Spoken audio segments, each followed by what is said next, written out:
أشرقت نفسي بنور من فؤادي حينما رددت يا رب العباد. أعوذ بالله السميع العليم من الشيطان الرجيم. بسم الله الرحمن الرحيم.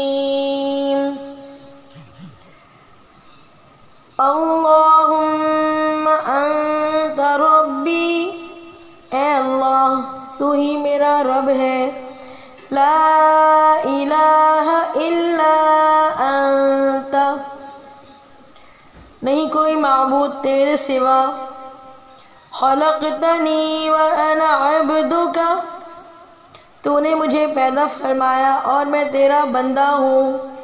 وَأَنَا عَلَىٰ عَهْدِكَ وَوَعْدِكَ مَا اسْتَطَعْتُ، اور میں اپنی طاقت کے مطابق تیرے عہد اور وعدے پر قائم ہوں. اعوذ بک من شر ما صنعت، میں تجھ سے اس چیز کی شر سے پناہ مانگتا ہوں جس کا میں نے ارتکاب کیا. ابوء لک بنعمتک علی، میں تیرے سامنے تیرے انعام کا اقرار کرتا ہوں جو مجھ پر ہوا.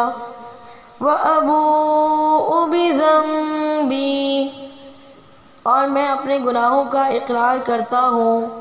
فَاغْفِرْ لِي، بس تو معاف فرما دے مجھے.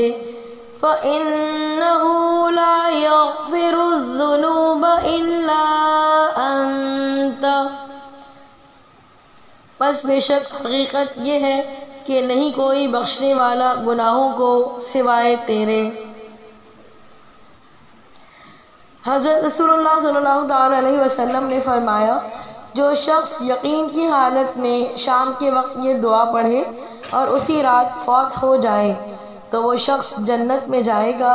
اور اسی طرح یعنی حالت یقین میں جو شخص صبح کے وقت یہ دعا پڑھے اور شام تک فوت ہو جائے تو وہ بھی جنت میں جائے گا.